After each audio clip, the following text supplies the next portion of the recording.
Restauri in corso al cupolino della Cattedrale di Chiavari. I lavori potrebbero concludersi già entro la fine del mese. Intanto si sono esauriti i fondi e si rischia di non poter intervenire sui transetti. 30% di raccolto in meno per gli olivicoltori liguri è la stima di Coldiretti. Nonostante l'annata carente, ha riaperto il frantoio della cooperativa agricola Lavagnina, arriveranno olive anche da fuori regione. Nel 2020 cambierà il sistema di calcolo della tariffa sui rifiuti. Entro fine mese saranno pubblicate le linee guida per gli addetti ai lavori, un seminario a Chiavari. Nuovo incontro per gli insegnanti della diocesi. Elio Meloni ha invitato alla gentilezza per contrastare i sentimenti di odio così diffusi oggi. Iniziamo a fare più silenzio, ha detto a Chiavari. Inizia lunedì un nuovo anno di corsi per la scuola di teologia Mater Ecclesiae a Chiavari. Tra le proposte di approfondimento un seminario sulla Laudato Si, iscrizioni ancora aperte. I colori dell'autunno hanno ridipinto il centro di San Salvatore di Cogorno, ulivi, castagne, zucche e una mostra delle scuole cittadine per testimoniare la vita nei boschi. Buonasera a tutti, gentili telespettatori e benvenuti nei nostri studi. Lavori in corso al cupolino della Cattedrale di Chiavari. La struttura ha evidenziato problemi che occorreva risolvere con urgenza, nonostante l'intervento non fosse contemplato nel progetto iniziale. L'imprevista ha richiesto una spesa aggiuntiva. Noi siamo andati a vedere. Lavori imprevisti ma di un fascino sorprendente. Sui ponteggi che avvolgono la cupola della cattedrale oggi è un tripudio di colori, figure evolute riemersi dalla polvere dei secoli grazie al lavoro della Gerso Restauri. Ma ecco l'imprevisto, il cupolino che sormonta la struttura ha evidenziato problemi. Necessario l'intervento urgente iniziato da una settimana. Sul cupolino abbiamo trovato questi infissi vecchi in alluminio che avevano delle filtrazioni d'acqua, le quali hanno portato in qualche modo a intaccare un po' la superficie della cupola, la quale appunto noi abbiamo iniziato a procedere con i lavori di restauro, ripulendo queste infiltrazioni d'acqua che hanno portato dello sporco. Per il cupolino che cosa attendete adesso? Adesso dovrebbero arrivare gli infissi nuovi, saranno in legno rispetto a quelli precedenti in alluminio, sicuramente più belli e graziati per una chiesa, ecco, e si sceglierà il colore e niente. Il rifacimento del cupolino ha avuto un costo aggiuntivo di oltre 50.000 euro, un disagio non previsto rispetto al piano iniziale. La cifra era messa a bilancio per intervenire anche sui transetti, in stato conservativo pessimo. Adesso questi soldi non ci sono più. Se non entrano soldi non siamo più in grado di andare avanti con i lavori e quindi non siamo più in grado neanche di mantenere i ponteggi, che sono un costo sostanzioso, no? E saremo costretti quanto prima a tirar giù tutto. Invece si avvicinano alla fine i restauri alla cupola, rimangono alcuni ritocchi come allo scudo che sovrasta il transetto e ad altre parti, ma la freschezza dei colori e dell'oro ripulito lanciano riflessi di un nuovo corso. La cupola inizialmente era molto sporca, il nero fumo delle candele che ha compromesso in qualche modo la chiarezza dei colori, della luminosità dei colori, i quali siamo riusciti a tirarli fuori e quindi portarli allo stato originario. Entro quanto si potrebbe finire? Ma la cupola, per quanto riguarda il restauro, escluso il cupolino che dovranno arrivare appunto le finestre eccetera, direi fine mese siamo verso la conclusione del lavoro. A proposito di restauri, è iniziato l'intervento conservativo al tempietto pompeiano di Villa Rocca a Chiavari. I lavori interessano gli intonaci, i mosaici, ma è previsto anche un intervento statico di protezione del muro a monte del fabbricato. A seguire il progetto l'architetto Annalisa Para, mentre la ditta che si è aggiudicata i lavori è la Decorarte di Genova con un ribasso del 38,38% per un importo complessivo di oltre 30.000 euro. Intanto, oltre al restauro dei prospetti esterni della copertura di Palazzo Rocca, è in fase di completamento la pratica per la progettazione e l'assegnazione del recupero della Palazzina del Tè. Infine, negli ultimi giorni sono stati assegnati i lavori per il rifacimento della pavimentazione d'accesso al parco per portatori di handicap. Vincitrice è l'impresa Traversone per un importo di 76.540 euro. 15 tonnellate di profumi sono state sequestrate nel porto di Genova San Pier d'Arena. avevano una confezione del tutto identica a quella delle note case produttrici, ma la composizione della sostanza era differente e realizzata senza garanzie sotto il profilo sanitario.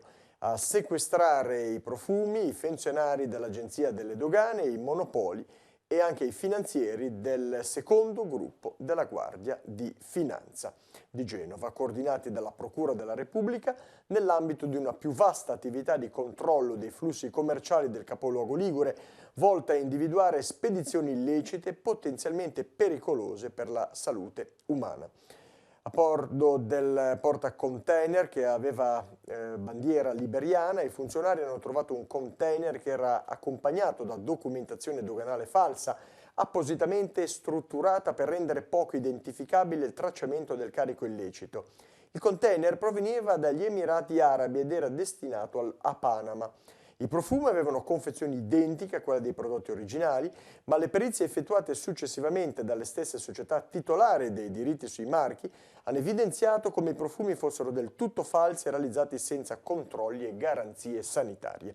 Se questo ha permesso così di evitare che finissero in vendita su portali internet collegati a server esteri. Secondo la stima delle forze dell'ordine, i profumi sequestrati avrebbero potuto fruttare circa 1.300.000 euro di guadagni.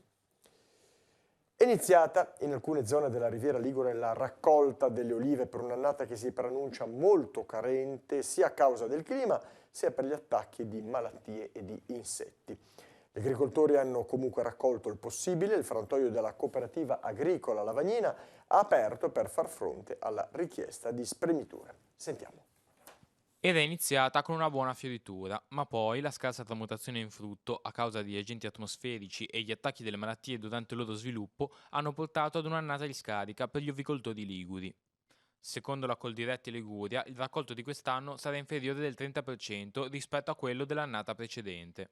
Il frantoio è aperto perché una parte caparbia di nostri contadini, di nostri operatori sono sul territorio a prendere tante o poche olive, più o meno buone che siano, ma le olive vengono raccolte e quindi il frantoio è aperto per dare modo a questi operatori di fare il proprio prodotto. Naturalmente c'è questa seconda possibilità che la cooperativa vuol dare, perché ci sarà una carenza effettiva grande di olio rispetto alle quantità piuttosto cospicue che c'erano. E allora la cooperativa, come altri operatori del settore hanno fatto, si è rivolta a mercati esterni del centro Italia e del sud Italia per vedere di avere partite di olive. Si arrivava da 2 anni positivi, un anno di scarica ci sta anche nel giro delle stagioni, questo però mette in difficoltà anche chi lavora in questo settore, anche la cooperativa in questo senso ne sta risentendo. Ci stanno gli anni di scarica.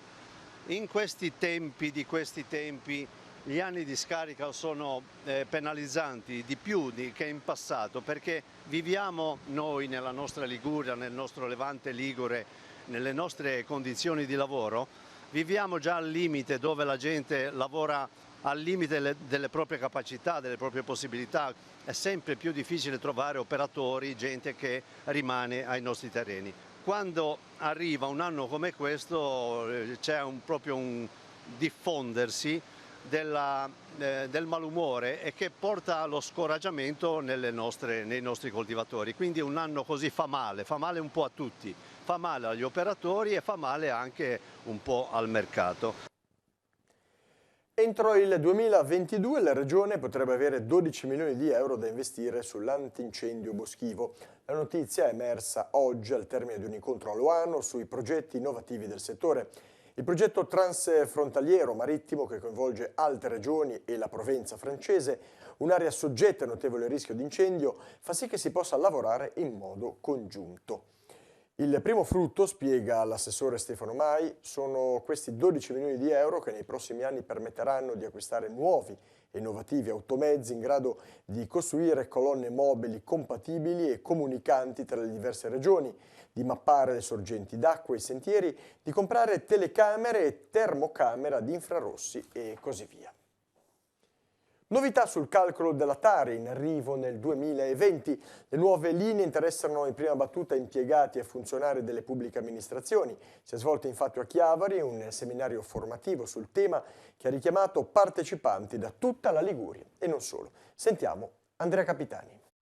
Il 2020 porterà delle novità per quanto riguarda la Tari, la tassa sul servizio di raccolta dei rifiuti, che punta su una maggiore chiarezza per i cittadini e un'omogeneità tra i territori. Ad essere interessato sarà il calcolo delle tariffe, la cui definizione vedrà l'applicazione di un nuovo metodo elaborato dall'ARERA, l'autorità di regolazione per le energie, reti e ambiente. Delle nuove linee di indirizzo dovranno tener conto i gestori e i comuni nella definizione dei piani finanziari per il 2020. La tabella di marcia prevede la pubblicazione del metodo tariffario entro la fine di questo mese, così da fornire agli enti locali gli elementi necessari a includerne i principi già dalle tariffe in fase di approvazione per il prossimo anno. Ci sarà una modifica dei criteri di considerazione dei costi che devono essere coperti con la tariffa, perché la regola della Tari è che il costo del servizio deve essere coperto con il gettito del tributo, ovviamente ripartito in base alle regole stabilite dalla legge. Quindi ci sarà una rimodulazione dei sistemi di determinazione dei costi per tener conto di queste nuove indicazioni che verranno. I cittadini già ora sanno che il pagamento della Tari porterà che l'ultima rata sarà richiesta dopo il 1° dicembre e l'ultima rata sarà un conguaglio delle rate precedenti rispetto alle tariffe dell'anno 2020. I nuovi obblighi di trasparenza dettati dall'autorità interessano tutti i rapporti con il cittadino, dai contenuti dei siti internet alla fatturazione ai pagamenti. Le novità, alcune delle quali ancora in fase di definizione, interessano l'operato degli impiegati e dei funzionari in forza, gli uffici comunali. Per un loro aggiornamento si è svolto a Chiavari un seminario formativo che ha visto la partecipazione di oltre un centinaio di impiegati, alcuni provenienti anche da fuori regione. Arrivano anche dalla vicina Toscana e dal vicino Piemonte, arrivano da Acquiterme. Vedo che sono numerosi, avevamo 109 iscritti, le presenze sono veramente forti perché anche la Liguria, proprio per la sua conformazione, quando un collega arriva da Ventimiglia oppure arriva dalla Spezia, è un sintomo di riconoscere la necessità della formazione. Era in vacanza a Santa Margherita Ligure con la famiglia, parliamo ovviamente di cronaca, un 43enne iraniano destinatario di un mandato di cattura emesso a Teheran. I carabinieri questa notte lo hanno rintracciato in un hotel e lo hanno accompagnato in carcere a Genova Marassi.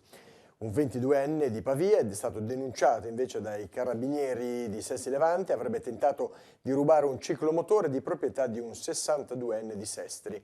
Le indagini sono scattate a seguito della denuncia sporta dall'uomo che ha subito il furto. I carabinieri hanno identificato il giovane con la collaborazione dei colleghi pavesi. Il 22enne è uno studente incensurato, per lui una denuncia per tentato furto aggravato in concorso. Nuovo incontro oggi in Casa Marchesani a Chiavari per gli insegnanti della diocesi. A intervenire Elio Meloni, docente dell'Università Cattolica di Milano.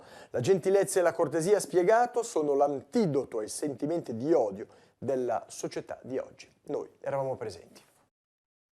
Nella società di oggi è evidente il male, la sofferenza. In tutto questo, se si può essere felici, come e attraverso quale strada? Prima di tutto lasciando andare la pretesa di voler essere bravi. Secondo me, secondo la mia esperienza, la gentilezza e la cortesia nasce dalla capacità di, se posso usare una parola antica, di essere umili, humilitas. Siamo terrestri, solo Dio ci può salvare. Quindi il non giudizio, la cortesia come spazzino delle relazioni, non è solo, ci fosse anche solo quello andrebbe bene, la buona educazione, è avere rispetto per l'altro, prima di tutto ascoltandolo per quello che è, non per quello che noi pensiamo che sia. Certo che è una bella sfida. È proprio per questo che bisogna essere gentili, perché laddove sovrabbonda il peccato, dice San Paolo, sovrabbonda anche la grazia. Dobbiamo crederci, possiamo crederci. Uno di noi ce l'ha fatta, ha vinto la morte, grazie alla potenza del Padre e dello Spirito. Tutto il resto non ci può spaventare. Sulla fiducia? La fiducia è legata alla gentilezza, nel senso che è come quando si forma una famiglia o si diventa amici con qualcuno, si diventa familiari con qualcuno che ci è estraneo. credi, dice sempre Paolo, è speranza di qualcosa che non si vede, ma l'altro non lo conosci mai com'è, però puoi fare un pezzo di strada insieme e l'esperienza mostra che può essere, con tutti i nostri limiti, molto bello. La gentilezza forse tu per tu è più semplice, ma oggi in una generazione di social e di leoni da tastiera cosiddetti è più difficile invece da quel lato? Io credo che la prima pulizia da fare è sul rumore, avere luoghi più silenziosi, meno rumorosi. Oggi anche negli intervalli degli sport, musica a palla, anche in chiesa, tanto rumore, nelle scuole c'è casino, direbbero i nostri giovani. Cominciamo a imparare a fare un po' di silenzio, esterno e interno naturalmente.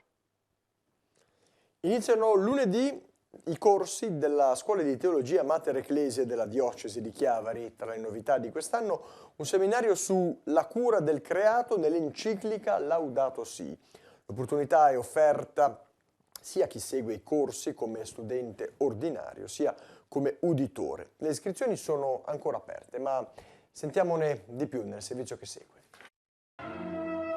Con la Scuola di Teologia Mater Ecclesiae, la Diocesi di Chiavari offre a tutti la possibilità di approfondire la fede cristiana in un fecondo confronto con la cultura contemporanea e le scienze umane, così da rispondere alle necessità di una formazione qualificata a servizio della comunità.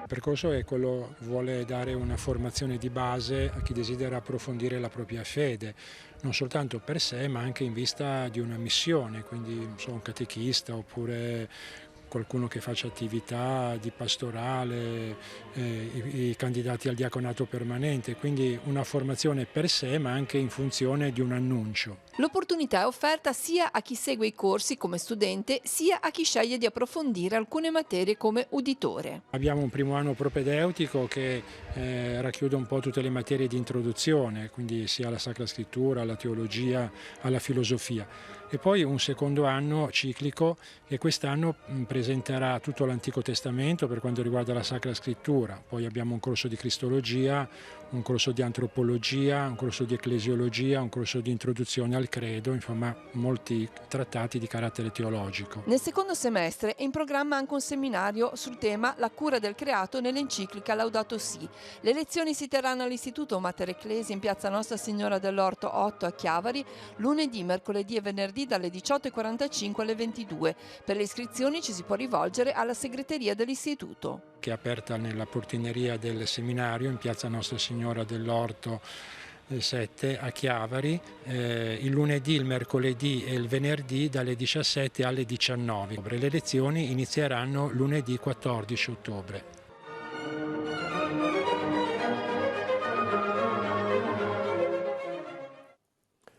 Ha festeggiato 300 anni di vita la confraternita di Nostra Signora del Rosario a Certenoli, in Val Fontanabuona.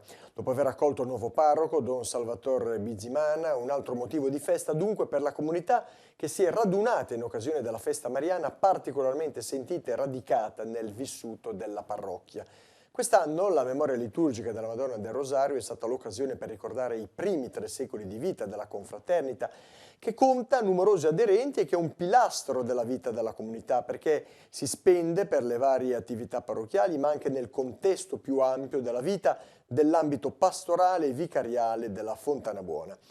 Alla celebrazione erano presenti anche i rappresentanti di altre confraternite. La Santa Messa è stata presieduta dal parroco e concelebrata dal delegato vescovile per le confraternite Don Pino Carpi. È seguita la processione con 3 crocifissi, 2 della confraternita del Rosario e una della Santissima Trinità di Lavagna. Il pomeriggio di festa si è concluso con un momento di condivisione fraterna. Apriamo ora la nostra consueta finestra su Genova. Francesca Di Palma, dalla redazione del Cittadino, presenta i prossimi appuntamenti organizzati nell'Arcidiocesi. Vediamo. Benvenuti nella redazione del Cittadino. Siamo alla vigilia del convegno in programma domani, venerdì 11 ottobre, a Palazzo Ducale, sulla figura di Don Gaspare Canepa, il sacerdote genovese fondatore del Movimento Ragazzi, di cui ricorrono i 100 anni dalla nascita. Tema del convegno è: quali ragazzi lasceremo al nostro futuro? Le sfide educative oggi. Fra i relatori anche Don Francesco Fulli d'Oragrossa, che oggi porta avanti il cammino del Movimento Ragazzi, e l'attore Mauro Pirovano. Appuntamento allora a domani alle ore 16:30 nel Salone del Maggior Consiglio di Palazzo Ducale. E lunedì 14 ottobre alle ore 19 alla Sala Quadrivium è in programma il secondo incontro del percorso diocesano di formazione sociopolitica alla luce della dottrina sociale della Chiesa. Sarà relatore Monsignor Nicolò Anselmi, vescovo ausiliare, che interverrà sul tema Educati dalla Santissima Trinità per vivere relazioni autenticamente umane. Da quest'anno è stato attivato anche un laboratorio di studio e progettazione che vedrà protagonisti i partecipanti al percorso formativo. In questo caso l'appuntamento è per sabato 19 ottobre alle ore 10:30 in seminario. E concludiamo con un appuntamento per le famiglie. Domenica 13 ottobre, nell'ambito della Giornata Nazionale delle Famiglie al Museo, è possibile partecipare al percorso guidato 1000 storie e colori alla scoperta della Cattedrale di San Lorenzo e del Museo Diocesano Genovese. Sarà anche possibile salire alle torri della facciata del Duomo. La prenotazione è obbligatoria allo 010 24 75 127 o tramite mail a prenotazioni@museodiocesanogenova.it. Bene, con questa notizia noi abbiamo concluso, la linea può tornare a Chiavari, arrivederci alla settimana prossima. Bene, grazie. Torniamo in studio. La Regione mette a disposizione fondi per contrastare il cinipide, il parassita killer dei castagni. Il bando relativo alla misura 8.3 del PSR graduatoria ed è aperto ad enti pubblici e soggetti privati anche consorziati. L'aiuto che potrà essere concesso è pari al 100% della spesa ammissibile a finanziamento. Le domande vanno presentate con procedura telematica entro il 6 novembre.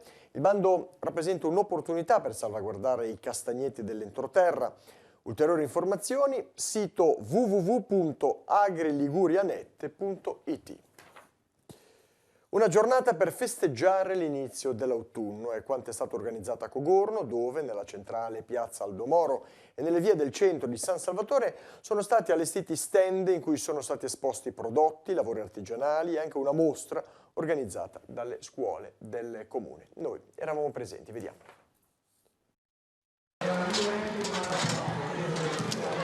I colori dell'autunno hanno ridipinto la piazza centrale di San Salvatore di Cogorno, dove in un pomeriggio di festa si sono condensate premiazioni e iniziative di varia natura. La tradizionale castagnata che si fa tutti gli anni, però a corollario abbiamo messo tantissime manifestazioni, dallo sport all'agricoltura, alla gastronomia e anche alla cultura. Nella mattinata sono stati assegnati i premi per il miglior uliveto con un ex equo al primo posto tra Vittorio Pinasco e Maria Chiappe. Quindi spazio ai prodotti autunnali, le artistiche zucche e le castagne. Nelle vie del centro sono stati allestiti i banchetti del mercatino. La corte degli arti, dell'arte dei mestieri, dei sapori antichi che ogni anno come di solito vengono e bisogna anche loro premiarli perché con la pazienza e con tutto il loro lavoro espongono i loro prodotti che sono veramente eccellenti. A sfilare per le vie di Cogorno anche le auto d'epoca per suggellare un tuffo nel passato, quello che i bambini delle scuole dell'infanzia primaria di tutto il territorio comunale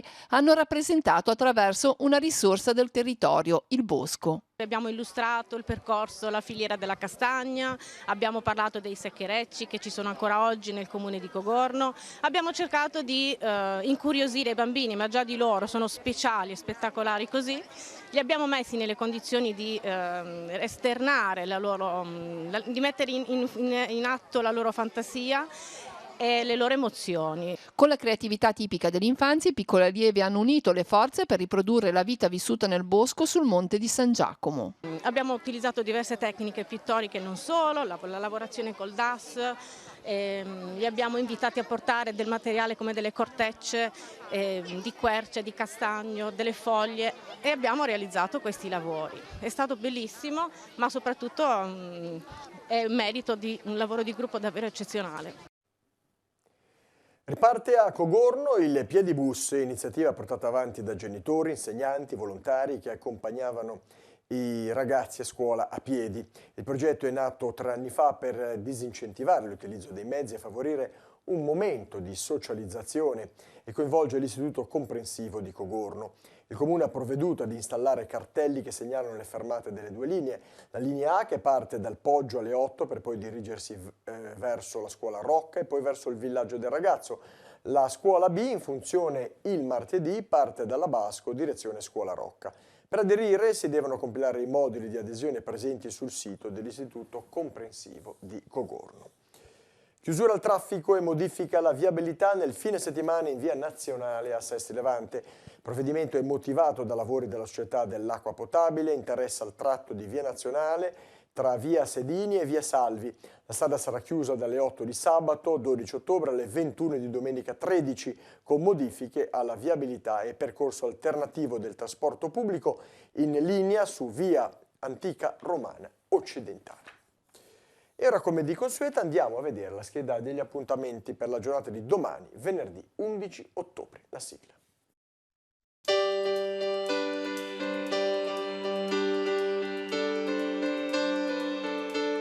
Venerdì 11 ottobre, in occasione dell'Ottobre colombiano in Val Fontanabuona, a partire dalle 9 ci sarà un'escursione da Terra Rossa a Tribogna sul primo tratto dell'itinerario storico colombiano per una quarantina di allievi delle scuole della Vallata. L'accompagnatore sarà Roberto Giordano dell'associazione La Via del Mare che sta portando avanti il ripristino dell'antico percorso colombiano fino a Quinto. A Genova, all'ex ospedale psichiatrico di Quarto, inizierà alle 9:30 il convegno La città che cura, un patto per la salute mentale promosso dalla ASL 3 in collaborazione con il coordinamento delle associazioni di familiari e utenti della salute mentale, il coordinamento per Quarto e Quarto Pianeta. A un anno dalla firma del patto, a cui hanno aderito 56 tra associazioni, enti ed istituzioni, sarà l'occasione per fare il punto sullo stato di avanzamento del progetto. Eutanasia e suicidio assistito, una scelta libera e incondizionata?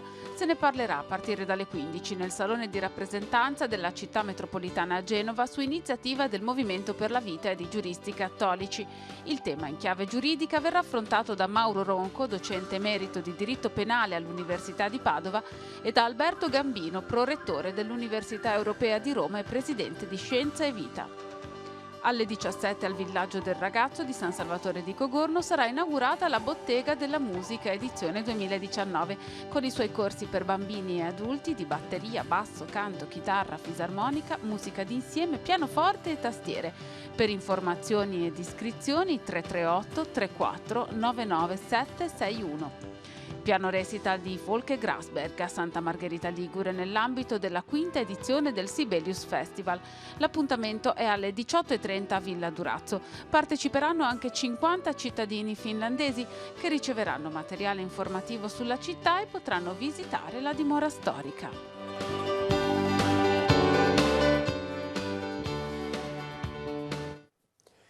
È stato prorogato il termine per presentare le domande di partecipazione al servizio civile presso la Croce Verde Chiavarese.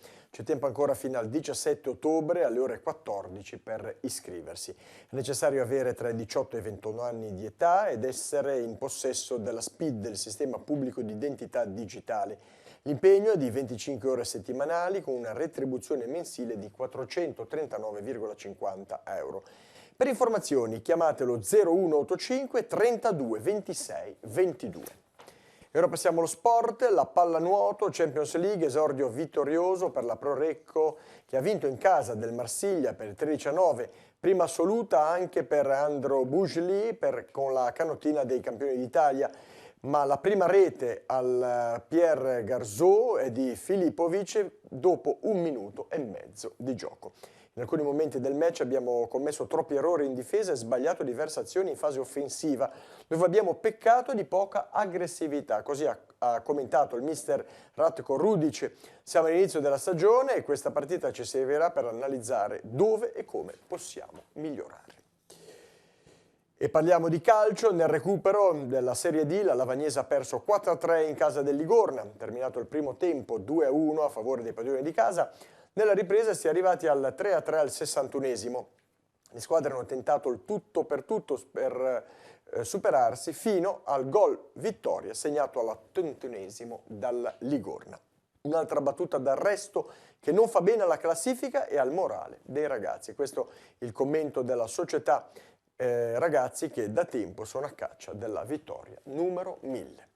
Con questa notizia di sport termina il giornale anche per questa sera. Il prossimo appuntamento con l'informazione, come sempre, rinnovato a domani, di Guglio oggi alle ore 12:45. Vi ringrazio per la vostra cortese attenzione e vi lascio ai programmi serali sulla nostra emittente. Vi auguro una buona serata. Arrivederci.